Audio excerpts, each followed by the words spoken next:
It's 7:30 on this Tuesday, September 2nd. Sweet, merciful crap, we've made it to September, and that means it's time to find out if you like it or not. A lot of people back to work and back to school today. I know it's a busy time of year, so thank you to everyone who is joining us right now on Fox Local and on Fox 5 DC's YouTube page.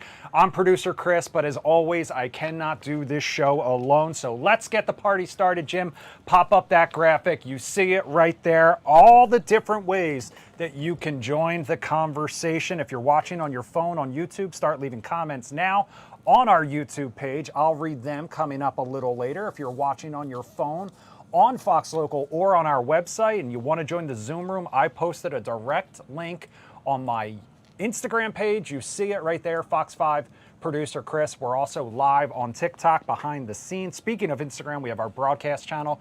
We post stories every afternoon, then read your comments live on the air, trying to get the conversation started a little bit. And last but not least, if you are watching on your Fox Local or your connected TV, if you're watching on Fox Local on your connected TV, make it a two-screen experience. Just grab your phone, scan the QR code, and get your hot takes ready. Before we dive into our first topic, though, we do have to say hello to our in-studio co-host over there stripping. If you can see him on that above shot, we are talking about Tony P, because it's Tony P Tuesday. I am very, very good looking, so you know what? It's a beautiful thing. That's right, absolutely. Saying, I thought you were going to go jack it off for a little bit there. I could do that if you want me to. Maybe save do it. Why don't you save it for when you turn 27? Oh, because this is Tony right. P's last appearance Last with week. us as a 26-year-old. His birthday is next week. We'll get a full next recap. week, yeah, December 8th. Full recap when he joins us next week. But happy early birthday, Thank you, sir. Good to be back. No problem. Very Good to have you Awesome. back. You ready to dive in? I am.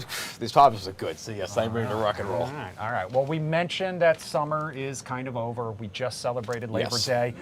Summer vacation officially over for all the kids out there, because a lot of them went back to school. We are talking tens of thousands more officially reported back to class today, all across the DMV, all across the country, which means it may be the perfect time of year for Van Lathan to take a trip or dine out. If you don't know Van, he used to be on TMZ. Now he's like a commentator. He's got a podcast. He pops up on CNN.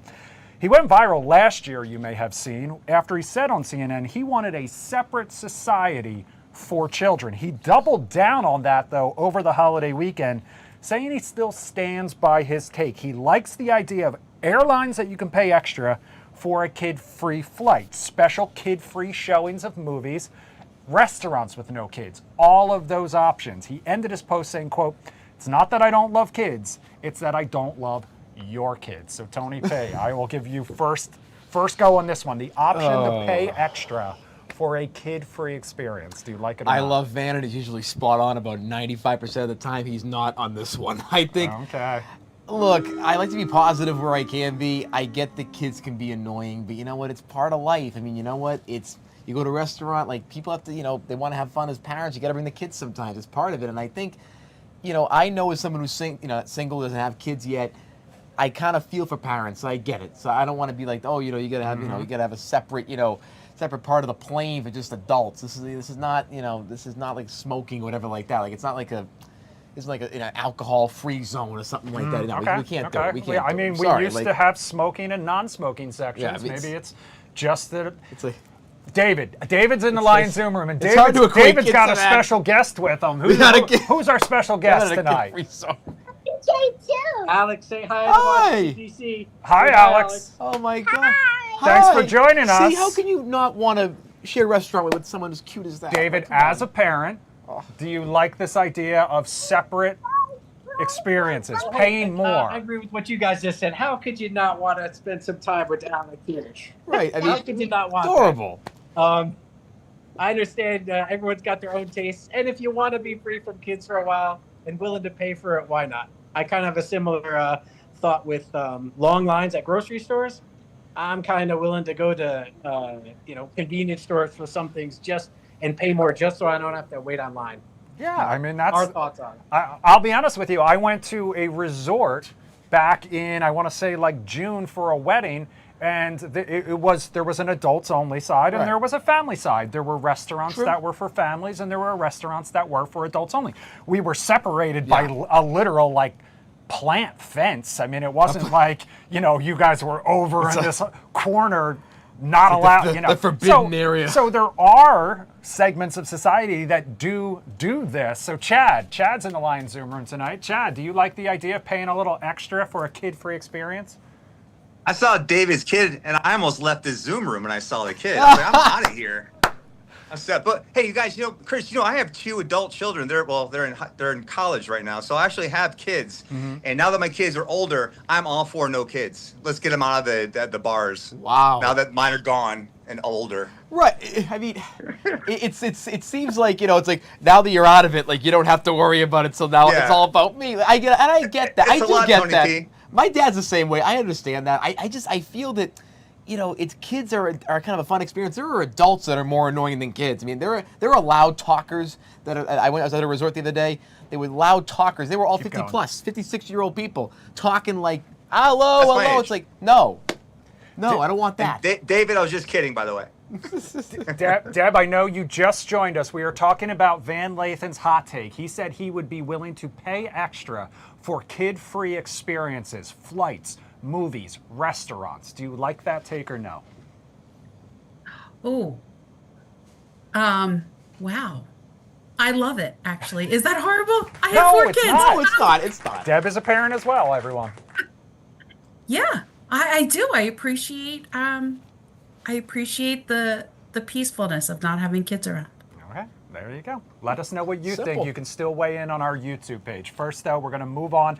Another chapter in an age-old social media debate. Ooh. I'm curious to see what Tony P thinks of this Another one? Former Washington Wizard Gilbert Arenas is the one responsible for this one. You see this post on the Jasmine brand. He and his wife, Melly, recently debated if a guy liking another woman's social media posts, we're talking thirst traps or not, was harmless or disrespectful. Gilbert said social media posts are literally made to be liked and interacted with. Melly questioned what men gain from the interaction. She said she didn't personally find it disrespectful, but also doesn't quite understand why someone would bother doing it, saying it could unintentionally harm the relationship and embolden other women to cross some lines. So Tony P, liking someone else's thirst traps or not, do you like it or not? So thirst traps and other things. I think I'm very nuanced here. For thirst traps, no. I think you're in a committed relationship. You do not like those things. You actually should unfollow the models and things like that on social media. I think you should be unfollowing. However, I mean, I have plenty of friends that are women that are doing great things. They post about things on LinkedIn. They post about their achievements. They post in summer stuff. Hey, hung out with the family. Mm-hmm. Sometimes I haven't seen them. I like to see how things are going on. I want to encourage and be a positive force on social media. So it's kind of like having the thirst traps are in one thing, and then the other posts are in other buckets. So I think we have to have it as 2 different questions. But it's a legitimate question in the age of social media. How does it impact relationships? Because again, what constitutes cheating versus not is definitely a different line. Is it a conversation that you need to have ahead of time, Yes. possibly? Oh, absolutely. It's the same conversation you have to have when you're dealing with password sharing or location sharing or texts, or you have to be, I think, have enough trust in the relationship and enough self-confidence to not be too rigid on those things. All right, Chad, you get first say on this one. This idea of whether you're liking another person, opposite sex that you're attracted to, or same sex, liking their post on social media, is it a violation of trust? Is it harmless, or is it a slippery slope? Tony and Chris, I want to say, as a perfect boyfriend, I would never like another woman's posts. I would Very nice. never do that. That's disrespectful, and I would never do it because that's a bad boyfriend. I got a coffee mug that says the world's best boyfriend, Wow. and I can't go. You can't, you got to live up to that. Now, where's your teleprompter? I'm curious. That's right. It's like, Reading off his hand. yep. It's like, I am under orders to say this. All right, I see Brent in the Lion Zoom room. Brent, this idea of liking someone's posts on social media, aren't they meant to be liked? I think I agree with everything y'all said. Like, if it's in a business, like marketing or something like that, then yeah, But if it's something personal, like, no. All right, No, makes sense. Deb is the lone female voice in the Lion Zoom room right now, so no pressure. It's a slippery slope. I have to agree because, one day someone could be posting something very harmless, like, someone's playing with kittens, and like the next day it's like a picture of her with like her cleavage out. Like, where do you draw the line? Like, Yeah. oh, I just liked her because we're friends.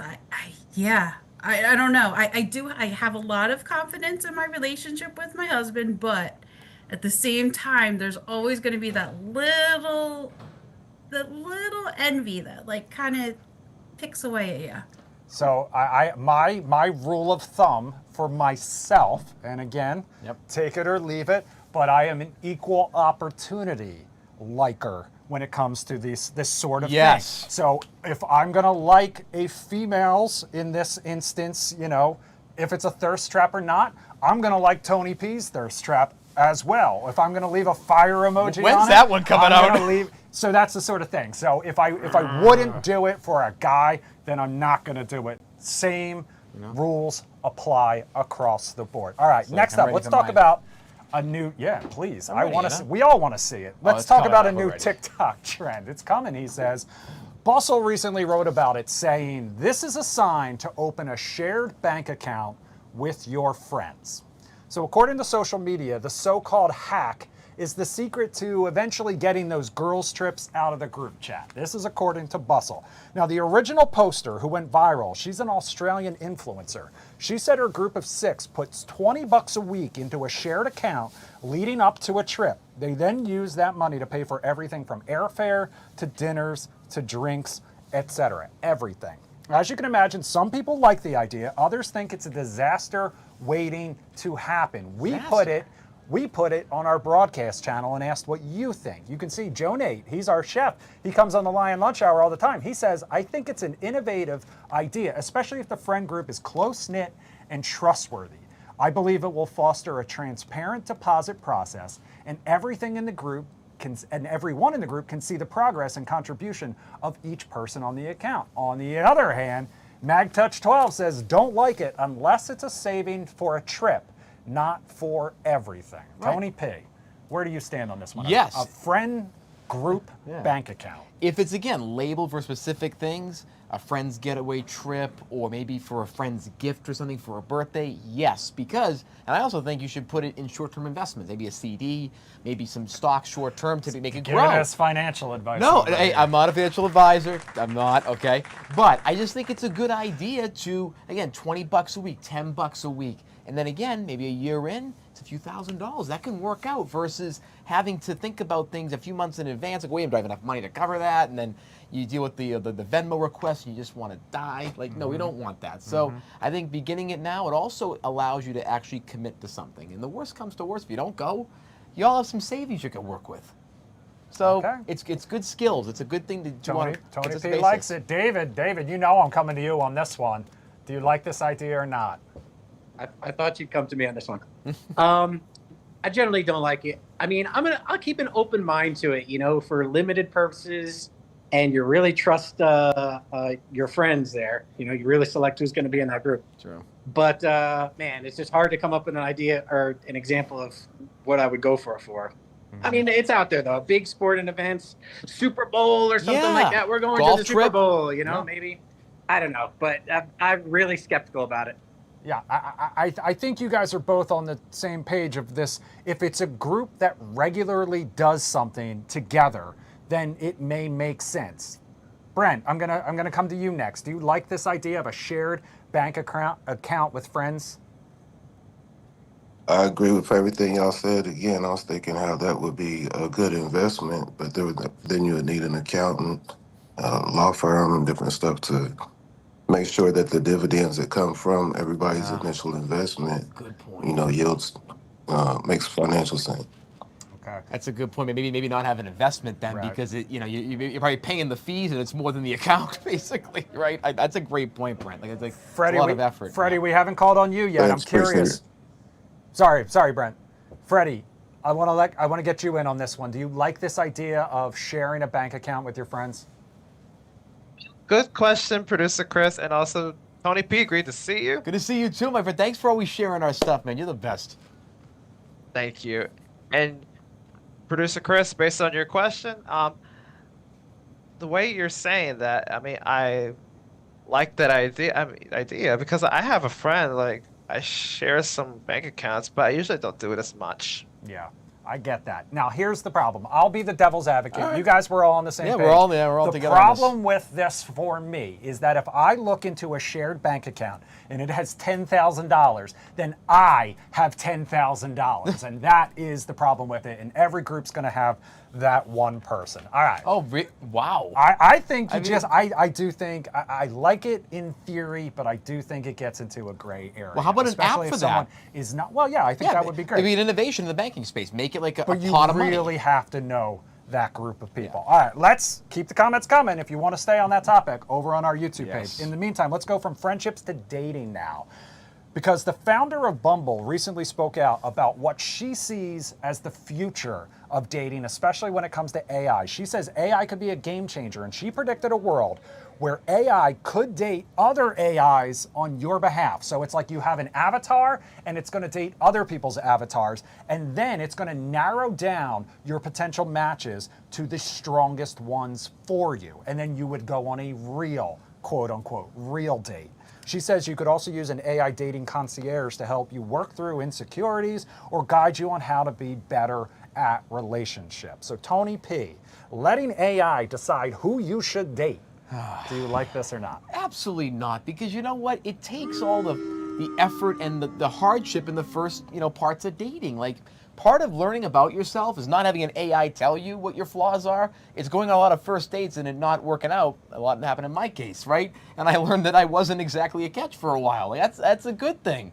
And learning and kind of going through the heartbreak, it's like How I Met Your Mother, right? Like, every date you're one step closer to finding that special person. I just think AI taking these personal decisions out of your hands is not the route we should be going down, because I think at the end of the day, that connection originally will not be shared. It'll be like, oh, you're perfect, like, who you think I'm going to be. And you can always manipulate that too. We got to be careful about AI. We can't go way too deep down the rabbit hole, guys. We got to rein it in just a little bit. Now, I would normally just, again, devil's advocate, argue against Tony P, but he quoted, or he at least referenced How I Met Your Mother, and I love that show, and so I'm going to give him this one. Chad, what about you? Do you like this idea? I mean, this is like basically the plot of Avatar or something like that. Or like Laura, my girlfriend said, it was like an episode of Black Mirror. Yeah, that's it. Hang the DJ. Right. Hey, Gen Z, start drinking alcohol, go out to a bar and talk to somebody. Just go out and do it. This is silly. Yes. AI dating. No. Thank you. I don't like it. I don't like it. I see Deb shaking her head, yes, agreeing with Chad possibly. Absolutely. I mean, that was just the fun of it all. You got to know people, flaws and all. There's nothing. If you leave it to AI, where's the fun of it? Where's the mystery? Where's anything? Where's the effort? I mean, like, being gritty and like having to go through heartbreak. That's the big problem with my generation, is that we have all the quick dopamine hits and we have everything delivered to us quickly. DoorDash, Uber. You don't have like some kind of the grunt of life, which needs to happen. I think it's important. Okay, but now here's where I will be devil's advocate a little bit. If you are on a dating app, and I know there's probably a lot of people out there who found their special someone dead, for example, and didn't actually go through the age of the dating app. But you could end up with, if you're lucky, a couple hundred matches. Going on a couple hundred first dates might seem a little unreasonable. So if you could use this to not only save yourself some money, all my financially responsible ones out there, going on all these first dates, couldn't it at least weed out the ones that you might not have anything in common with, or really you might not be compatible at all with? I mean, here's the problem, though, is that you don't have to spend a bunch of money on dates. You can go for a coffee. You can go for a picnic outside in the National Mall. There are ways to do this efficiently. I mean, we're going down a different avenue here, so because like- I know so like- for a fact Marina Morocco may disagree with you on this Well, one. her and I disagree on everything, so it's a reality. So that's not a shock. But no, I love her. But looking at this overall case, I think the issue is, what's the slippery slope? It keeps going down.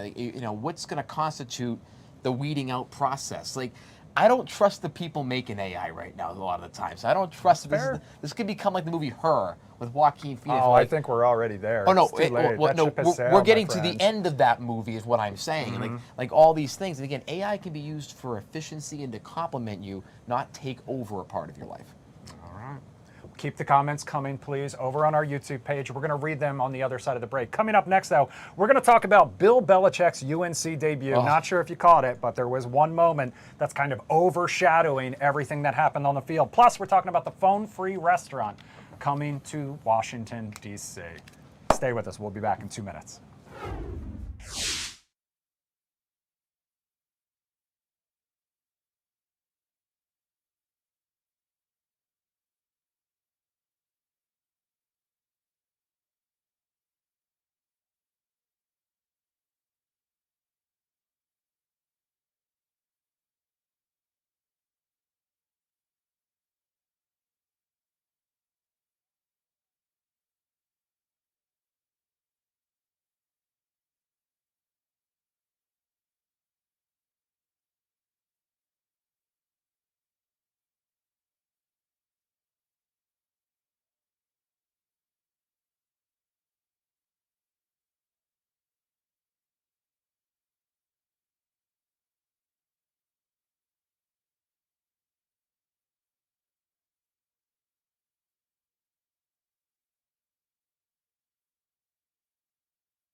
All right, welcome back to Do You Like It or Not? The first since the Labor Day, the first of fall. I'll go ahead and say it. I don't care whether you are still clinging to summer. Labor Day has come and gone. It's fall, which makes this the first episode of fall. We were off last night, so that's why it counts. All right, I promised we would check the YouTube comments, and I hear we have a few of them. Laura says, whatever it is, no, I don't like it. You didn't even wait to see what we were talking about, but that's okay. Chelsea Football Club fan, they shouldn't ban it. Ban what? What are we talking about? I would pay extra for no kids on flights. Thank you, Laura. It's already been a year since Tony P turned 26. It's already been a year. I know. Well, 25 for the third time. So goes the passage of time, Laura. That's how it goes. All right, West Virginia Ben. I don't mind sharing anything with kids as long as they behave. But if given the option, would I take it? Yes. Laura, nothing wrong with liking posts of anyone, but thirst traps are just that, traps. Yeah. You'd think people would know by now that all going to come from it is hurt feelings and a fight. West Virginia Ben, I'm with Tony. Thirst traps, would I like them? Probably not. But I have male and female friends online. Laura, I do not want to get entangled financially with my friends. I understand that. I think a lot of people would agree with you. And finally, West Virginia Ben again, unless I'm married to you, we ain't sharing a bank account. Mixing business with pleasure can lead to too much trouble. So the YouTube comment section on a different page than my friend Tony P over here, who is okay with it. Hey, listen, that's part of a free society. You know what? You got to learn. That's it's the good to have beauty of the disagreement. show. Good to have disagreement. Lots of different. And I'm actually opinions. I learned different perspectives. Like, you know what? Next time, I might think about it differently. That's right. I mentioned that Labor Day weekend had come and gone. Labor Day weekend, also the start of college football season, and the Chapel Bill era is officially underway in North Carolina, but didn't exactly go the way I think they hoped. And it didn't go well in front of some famous faces like Michael Jordan and Lawrence Taylor. You saw him right there. Bill Belichick's Tar Heels got blown away by TCU last night. Sorry if that's a spoiler alert. They lost their home opener 48-14. They scored first, but then not much else on the offensive side. The loss almost overshadowed, though, by one moment. I'm sorry to point it out, and I'm sorry to make it seem like we're going to blame his girlfriend, but there you see his 24-year-old girlfriend, Jordan Hudson, right there on the sideline, chatting with Coach during the game. Tony P. Obviously, we all saw how big a part of his life she is during that now infamous CBS interview. But Yep. being on the sidelines during the game, she's not a coach Nope. that I know of. Do you like this or not? Well, he was the coach, illustrious coach for 25 years I in New couldn't England. wait when to I, get his take when on I this was back when I was home in Boston, and he's still my coach. He was for the Patriots. This would never have happened in the Bill Belichick era. A player couldn't be able to do this. Another coach wouldn't be able to do this. Probably an opposing coach wouldn't be able to do this under the Belichick regime in New England. Look, again, he was married twice in the Patriot era, so he didn't have his previous wives and mothers of his children on the field. So I don't understand this at all. It just goes to show you, it's kind of like Rocky 3 when he fights for the first time against Mr. T. He's all distracted. He's got, a family now, and then he gets beat by Mr. T the first time, right? AKA Clubber Lang. Clubber Lang, yes. And this is what Coach Belichick needs to do to win again, is have that moment like with Carl Weathers and Apollo Creed. I know. And just go back Paulie. and go back to the basics. Yeah, Thunderlips. then let's go back to the basics. And you know what? He's not doing that. It's all a show. He did the Netflix thing with them, or the Hard Knocks. He has the girlfriend on the sidelines. This is why he's not winning, because he's doing this kind of lackadaisical style, and it also flies in the face of his whole message. Was it fake in New England? Why did you do it for? Why didn't you do it for Tom Brady, but you're doing it for these younger kids? It makes no sense. All right, I saw. Sorry, it's a lot of words. But Chad, you heard the Rocky mentions there. Yeah. Do you agree with Tony P? Do you think this is unlike the coach Bill Belichick that we saw in New England? Hey, Tony P, you're Clubber Lane. I'm a reporter. What's your prediction for the fight? prediction? Yeah. Pain. There you go. Yeah, this is embarrassing. We actually watched the game. We watched it until it was unwatchable. So Yes. we missed that moment. But it's cringeworthy. It's very cringeworthy. It's embarrassing just to watch. It's embarrassing. I'm embarrassed for him. Yep. But apparently he has no embarrassment. Or what's the word I'm looking for? Shame. No shame. There you He has go. no shame. Well, $10 million a year will do that, and I think what's funny is they didn't complete a pass for 2 hours. I counted it. For 2 hours, they didn't complete a pass, okay? It looks like the 2023 Patriots. Well, this is also, I think, lending a little credibility to the accusations that he took this job to get his son a job, because his son is one of his coordinators. Allison joining us a little late tonight. Welcome to the show. Allison. Sorry, working late tonight. Oh, Hey, understood. I'm with ya. We're never gonna get upset with anyone making that money. right. But speaking of making the money, Bill Belichick, that's who we're talking about right now. His 24-year-old girlfriend on the sidelines during the game last night. Do you like that or not? His 24-year-old girlfriend. How old is he? 73. 73. Oh my God. I don't like to judge, but that's like he should have grandchildren that are that age. That's strange. That's a little odd I to think me. he might, actually. I wouldn't be surprised if he does. But having her on the sideline when she's not a coach, I think a lot of fans are going to take issue with that. And I think a lot of people will be looking at UNC's board to say, hey, maybe you need to focus. Yeah. Well, again, like it's what have you done for me lately? The great Janet Jackson song, right? What have you done for me lately, right? And he hasn't won a championship in 7 years. So that credit card's running out, Coach. I love you, but 6 rings before that. All right, I want to get this last story in because I teased yes, it. We're talking about the new DC restaurant going phone free. Sorry, Tony P. Washington Business Journal says Chef Rock Harper's new spot on H Street, a 100% ban on personal phones, and not just for customers, for its staff as well. He says he hopes to encourage conversation and enhance the hospitality experience. Tony P. Will this be bad for business though? Because does he need the influencers like you to take the pictures of the food and post it on the Instagram? Well, first of all, I love this concept because we need to bring back community in restaurants like the show Cheers from years ago. Okay, yeah. Everybody knows your name, okay? And everybody came through. I think this concept, done right, again, news stories, influencers that cover the news posting about this, you can definitely get the word out in DC and around the country. And I think this concept will be so popular that you'll bring back loyal, consistent revenue from people. You don't have to worry about going outside the box with influencer Hire campaigns. Tony P to do your marketing for you. That's all you need. There's a way to do it without influencers. Lion There is. Zoom Room, thank you everyone who joined us for this first show of the fall, as I like to Yeah, say. baby. We'll be back here tomorrow night, same time, same place. Tony P will be back next week, and he will be a year older. Happy early birthday. Thank you, my Thank you so friend. much for Can't joining wait. us. For producer Jim, I'm producer Chris. Have a great night. We'll see you tomorrow.